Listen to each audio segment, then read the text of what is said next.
بہت پرانی بات ہے، کسی ملک پہ ایک بادشاہ حکومت کرتا تھا۔ بادشاہ بہت نیک اور رحم دل انسان تھا۔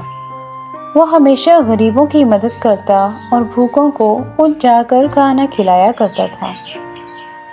بادشاہ کی ایک ہی خواہش تھی، سونا چاندی، پیسہ اور ہیرے جواہرات کو جمع کرنا۔ وہ ہر وقت اسی سوچ میں رہتا کہ کیسے وہ اپنے محل کو خزانوں سے بھرتا جائے۔ وہ جب بھی فارغ ہوتا، وہ اپنے محل کے خزانے والے کمرے میں چلا جاتا اور اپنے مال و دولت کو دیکھ کر خوش ہوتا رہتا۔ ایک رات اچانک اس نے اس کمرے میں ایک فرشتہ نما انسان کو دیکھا۔ پہلے تو وہ تھوڑا پریشان ہوا، پھر سمجھ گیا کہ اس بند تہ خانے میں جہاں ہوا کا گزرنا بھی مشکل ہے، وہ یہ اجنبی شخص کوئی عام انسان نہیں ہو سکتا۔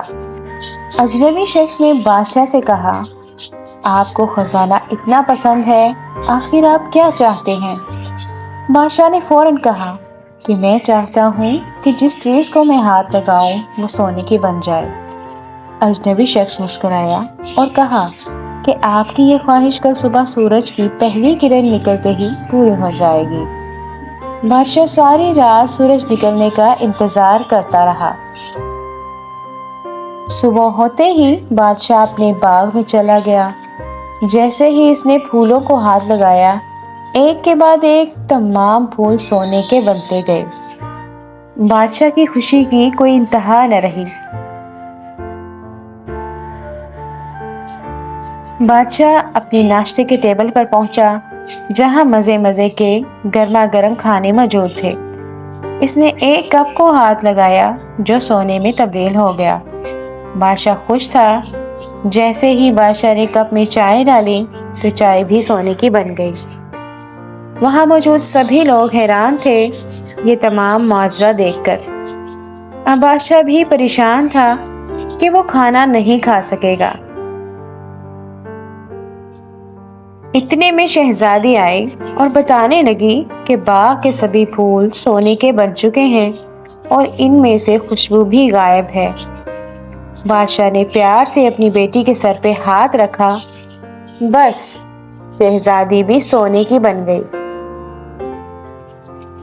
اب بادشاہ کا دل پھٹنے لگا کہ اس کے جگر کا ٹکڑا بھی سونے کا بن گیا۔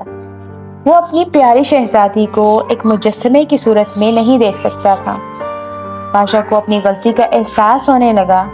اتنے میں وہ فرشتہ نما اجنبی شخص دوبارہ سے نمودار ہوا اور پوچھنے لگا، بادشاہ سلامت، اب بتائیں کہ سونا بہتر ہے یا روٹی کا ایک نوالا؟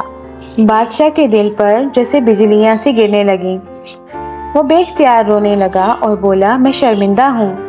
بے شک روٹی کا ایک نوالا بہتر ہے سونا چاندی اور ہیرے جواہرات سے۔ مجھے میری غلطی کی سزا مل چکی ہے۔ فرشتے نے کہا کہ اب بھی تمہیں سونے چاندی کی خواہش ہے یا اپنی بیٹی کی؟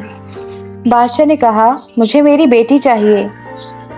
فرشتے نے کہا کہ کل صبح سورج کی پہلی کرن نکلتے ہی اپنے باغ میں موجود تالاب میں غسل کرنا اور اسی تالاب کے پانی کو تمام چیزوں پر چھڑکنے سے وہ چیزیں پہلے جیسی ہو جائیں گی۔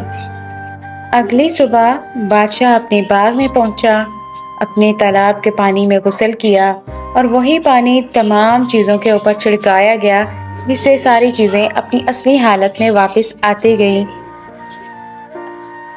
اب ہر پھول خوشبودار تھا اور اپنی قدرتی حالت میں آ چکا تھا۔ بادشاہ نے جلدی سے اپنے محل کا رخ کیا اور ڈھیر سارا کھانا کھایا۔ اچھے اچھے مشروبات سے لطف اندوز ہونے کے بعد بادشاہ نے اپنے محل کی چیزوں کو دیکھنا شروع کیا۔ بادشاہ کی شہزادی بھی نارمل حالت میں آ چکی تھی۔